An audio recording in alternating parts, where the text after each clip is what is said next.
This is Vinesh Phogat. She is an Olympic wrestler that represents her country of India.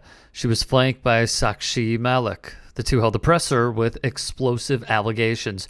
Their story is one of abuse, cover-ups, and the female athletes in this world being taken advantage of by some of the most powerful men at the highest levels of sport. Stateside, some of the bravest women spoke out, including Simone Biles, Aly Raisman, Michaela Maroney, and Maggie Nichols, amongst many others who competed for the U.S.'s gymnastics teams. The National Women's Soccer League, as we brought to you previously, had a scandal with coaches abusing athletes, yet in India, the wrestlers came forward detailing abuse from over 30 athletes involving this man, Brij Bushan Sharan, the WIFI president, along with the coaches at various national camps. She would say to the media, women wrestlers have been sexually harassed at national camps by coaches, and also the Wrestling Federation of India, or WFI, president Sharan. Some of the coaches appointed at national camps have been sexually harassing women wrestlers for years. The WFI president is also involved in sexual harassment. Sharan Singh, the federation chief, is from India's powerful ruling party and has run the organization for nearly a decade despite being a suspect in 4 open murder cases. He continues to deny the accusations and called the recent protests a political conspiracy against him. Those making their voices heard were joined by fellow wrestler Bajrang Punia, a bronze medalist at the Tokyo Games. He would tweet, "The job of the federation is to support the players, take care of their sporting needs. If there's a problem, it has to be solved. But what if the federation itself creates the problem? Now we have to fight back. We will not back down."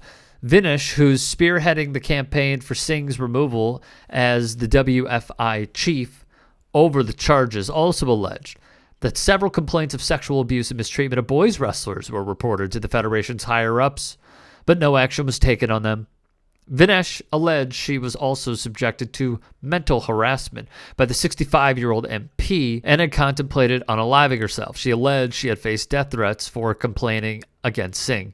Some coaches in women's camps sexually exploit women athletes and also groom them to be sexually exploited by our top chief, as in Singh. Vinesh said at a presser during the protest, "We've been hearing stories of sexual abuse ever since Singh became the chief. At least 100 women must have gone through this."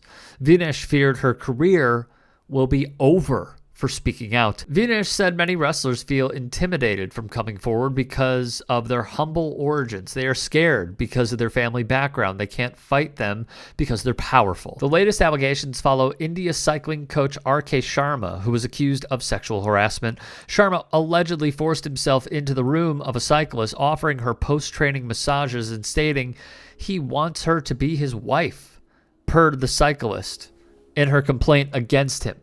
He also allegedly forcefully pulled her towards him, asking her to sleep with him, the complainant added in her email reported by the Indian Express.